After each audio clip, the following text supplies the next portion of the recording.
Hello, everyone. Hope you're doing well today.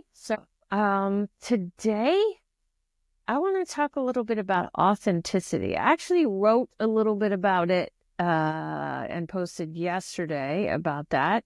And I also did a little meme or whatever you want to call it, image.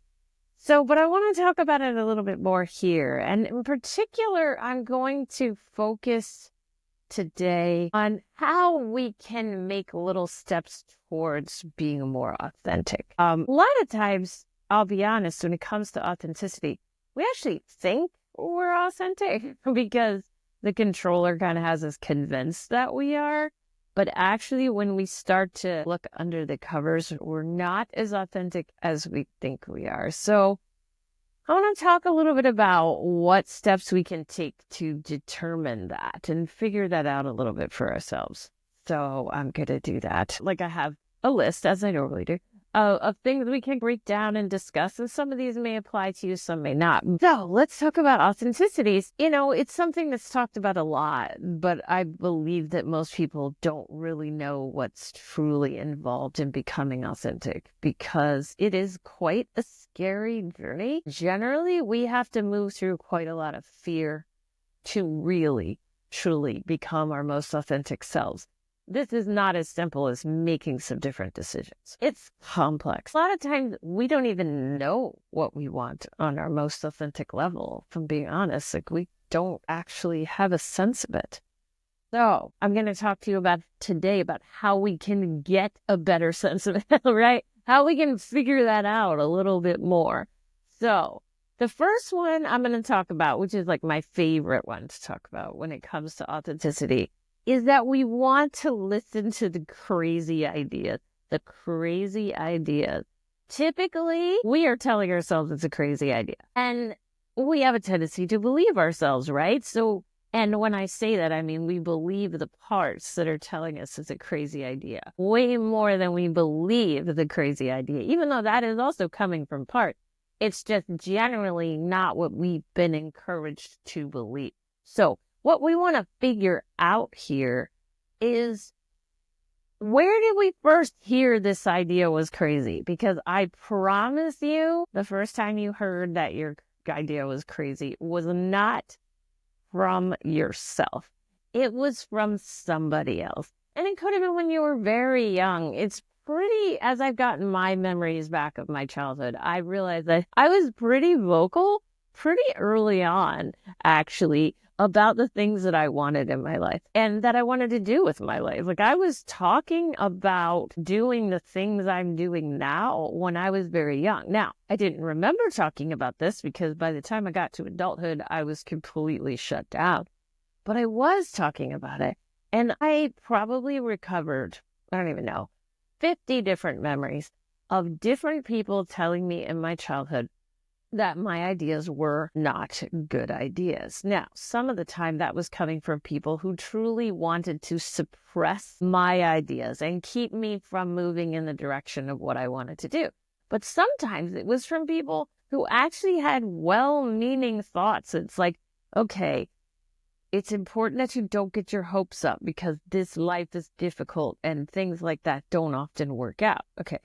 They might have been thinking they were doing me a favor. It's like, I better help this kid out before they go down the road and get squashed. But in fact, they were not helping me out.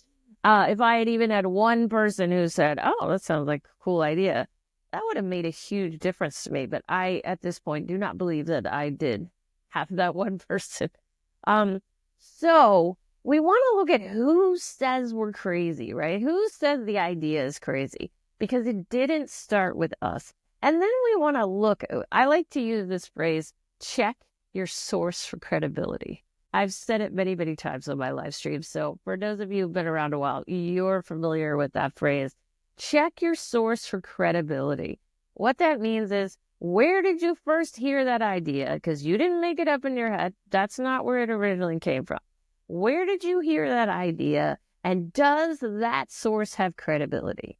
If it happens to be somebody who was highly abusive in your life, probably not a lot of credibility. right? Like we can, that source is not good. But also we may have other sources that on the surface appear to be good sources, but then as we look at it, we realize, as we look at it more deeply, we realize that that particular source was also struggling with their own limitations and was not able to get past those limitations when giving us advice. So I think it's really important, of course, always the source. Okay, so that's the important one when it comes to this concept that it's a crazy idea. Because I will tell you, I love crazy ideas. I love them more than anything. I want everybody to be out there doing their crazy ideas. Please, let's just stop limiting ourselves, right? Like, I am a huge fan of the crazy ideas. And for those of you who work with me directly, you can probably confirm that because I am all about that. That's my favorite stuff. I love it. So let's see. I just lost my screen. I was going to go and read this comment. Here we go. Found it. Okay. I want to say hi to Nancy. And Shabnam is saying, don't take criticism from those you wouldn't take advice from. That is super true. But what I would also say is sometimes you don't even want to take advice or criticism, even from people that maybe you are taking advice from. And actually, this is going to lead into the one, like, as we continue going here, we really have this way, like, as a society, of limiting people. And again, even people that you might take some advice from, it's always good to be questioning where their limits are coming from, right? Like, this is a huge one for me. Really looking at limits and looking at what might be driving them. Because you might find that a lot of people in your life, on the surface, they really are well-meaning. Again, right? These are well-meaning people, but they've had these limits that have just kind of infiltrated their mind and infiltrated their lives. And they live by these things. They really do think that they are facts. And so recognizing limits for what they are, whether those limits are coming from external people or whether those limits are coming from your parts internally, understanding those limits, really questioning those limits. So, for example, many limits that are placed on us are done because people are jealous of us. Again, we may or may not know that that person is jealous of us, but they actually are, right? Another one is most limits, whether they are external or internal limits, do come from a place of fear. So, and a lot of times they're projected, which what that means is that the person has applied this limit to themselves, and now they're projecting that out onto everybody else. Because if they're not allowed to do it, that means that nobody else is allowed to do it either. Otherwise, they'll have a very hard time convincing themselves not to do it. So there's a lot of fear. And then another one that I really focus on when it comes to limits is look at the way limits may be coming from very traditional belief systems. These can be cultural, these can be religious, these can be just something that's floating around in society in general, or even something that's global. But the big question is, when did that start? Like, how long has this traditional belief system been a part of our society? And how outdated is that concept now? And, you know, because one of the biggest things, because most of us are living lives in the controller part, we're going to be very adverse to change. And people and societies and cultures and religions and all of that, very, very averse to change. But change is happening anyway. So when we can question limits and go, where did this originally come from? I still believe that there are things we stop ourselves from doing because of limits that were established quite literally hundreds of years ago. We're still stopping ourselves, right? So looking at where those limits are coming from, whether we are saying it to ourselves or people are saying it to us, right? So another word that I just hate, so this is another example of something we could do to help ourselves step toward authenticity, is the word normal. Again, normal needs to be Like the source needs to be dug into, right? We need to look for the credibility in the source as far as what is considered normal. Where did we hear that something living? And who was it that said that to us? Why did they tell us that something was a normal way of living? And how is it that that person's living? Because, from what Shabnam was saying earlier, I would say the bigger thing is looking at how that person lives, right? Like, how does that person live their life? Because sometimes their advice is kind of what they wished they were doing, but not necessarily what they are doing. Sometimes it's a projection of something that they're not doing, right? So looking at that kind of thing when we consider source credibility, like what have we been told is a normal way of living? What is our current internal controller holding onto? As, right, this also goes in alignment with the idea of limits, right? What is considered a normal limit, right? That kind of concept. So another big one is going to be in like, watch yourself when it comes to explaining. And I'm going to combine this with this one about examining our relationships, because this is kind of a part of that. We want to look at our relationships. We want to look at the way people are encouraging us to be who we ultimately want to be, regardless of, let's say, societal expectations. For example, like, how are people in our lives encouraging us? What kinds of relationships do we have? Do they encourage us, or do they maybe put us in a box in some way? And one of the ways you can tell that is by looking at how much you're explaining yourself, right? So coming back to this idea of explaining, if you find yourself kind of excessively and almost obsessively explaining yourself to other people, right? That is as a clue, right? It's a clue. It's telling you, okay, this person is not really getting that I want to go in this direction. They're maybe putting up some barriers or limits, right, to what it is that I'm trying to do. And I'm feeling the need to explain and explain and explain in order to get them to be on board with it. Okay. If this is going on for an extended period of time, I'm not talking about one conversation. Somebody generally might not get the idea. Okay. I'm talking about over time. If you're finding yourself constantly explaining yourself to other people in your life, you want to look at whether or not those people are the right people to encourage you. Right? A lot of times people like us, but they like us in our box. They want us in a particular box. This is a box that they feel most comfortable with us in. That box may be us as a support for that person, okay? Or it might be us with a limited level of success, but not too much, because they don't want to have to be jealous of us.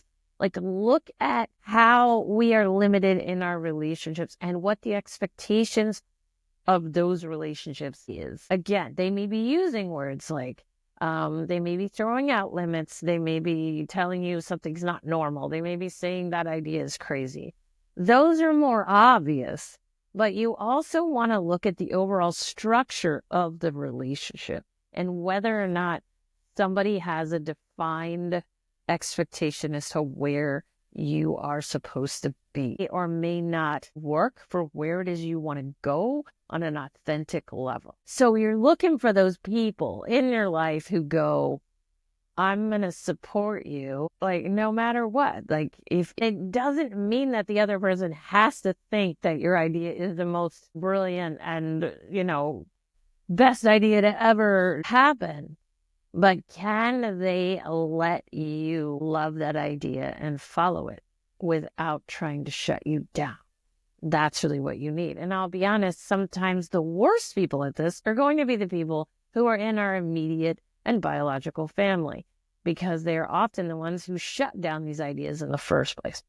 They are not going to be your primary place to share the new concept of what it is that you're going towards, right? So one of the most, in my opinion, one of the most tangible ways that we can start to really explore our authenticity is in connecting with the parts within us that are telling us that our authentic ideas are not good.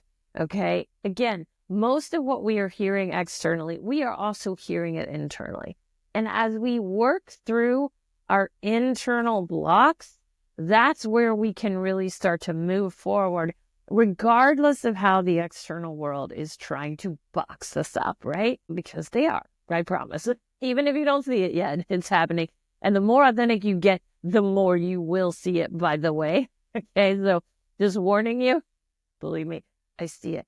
It's big. So the world is boxing you up. But if you are working with the internal stuff, the internal, like things that want to shut you down, like the phrases that go on in your own head shut you down, less impacted by that external world.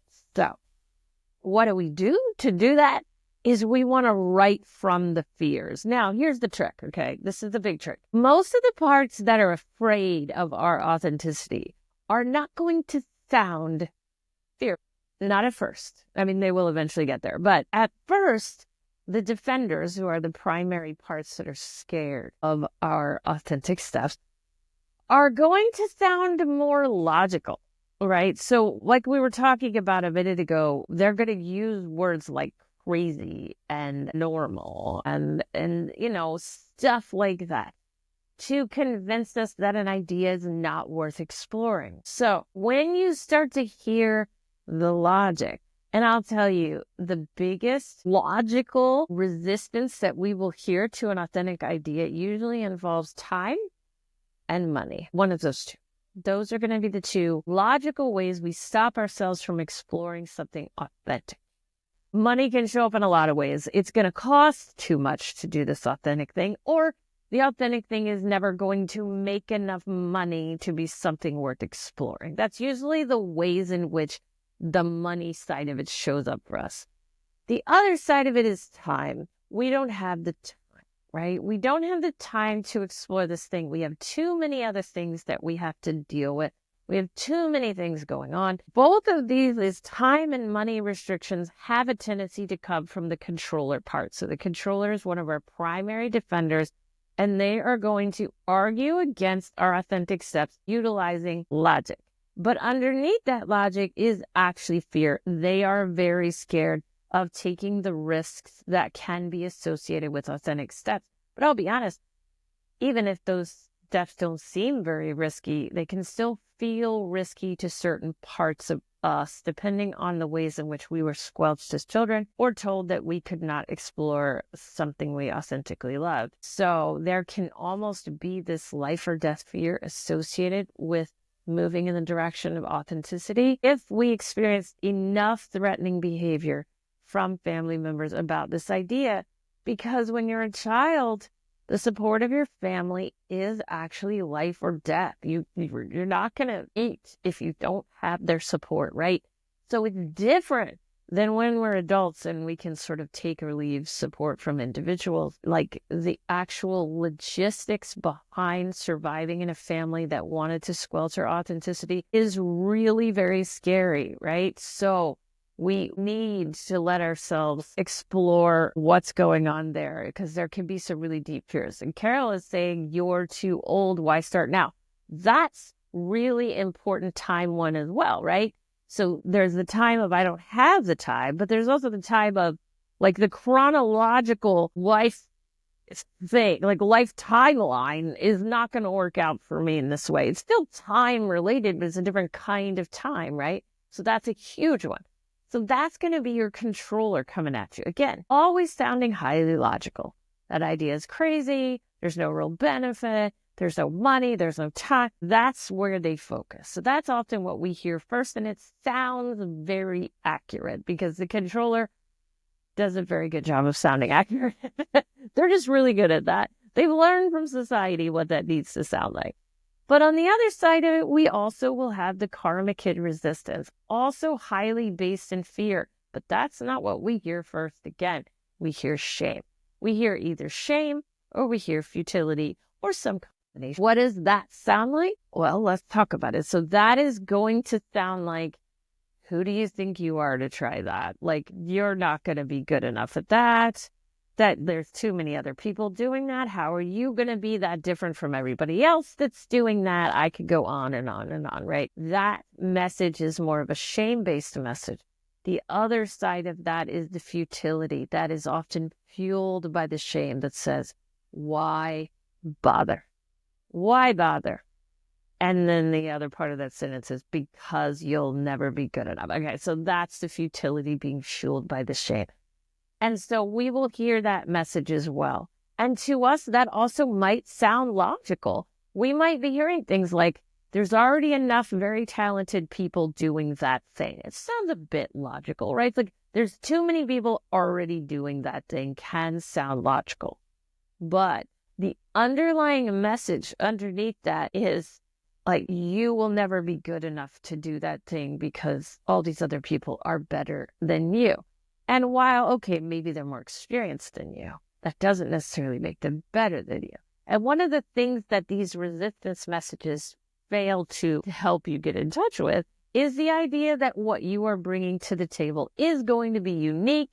It is going to be your own particular twist on that particular thing, whatever that thing is, and it will be something that is valuable in the world. But your defenders don't want you to know that. They don't want to tell you that at all. But I am here to tell you that it will be the truth. So that's what I have for you today. Just this idea of when you hear things like, that's a crazy idea, that's not normal, that'll never work, like limit, right? From either yourself or other people. When you find yourself explaining, or dropping into futility that says, you can't, it's not going to work, I suggest that you keep exploring whatever that direction is, because it probably is going to lead you towards some of your, most exciting and most fulfilling steps that you could probably take in this life. So I hope you will follow it down that path. Like they say, what is that phrase about the best things in life are on the other side of your fear? Yes, it's a cliche, but I think it was said. I think something like that might have been said by Carl Jung. So it's not like it's not said by anybody with any level of intelligence, but it is also the truth. It is also the truth. As is true with most cliches, they do have an element of truth associated with them. So follow the fear. Again, may not sound like fear, might sound logical. Keep following it, write from it, and then do the thing. Do the thing that you want to do. The illogical, crazy, not normal thing. Just go do that thing. That's authentic. That's like real. That's who you are. So thank you all so much for being here today. I look forward to talking to you next Tuesday, same time, same place. Thank you all so much. Bye.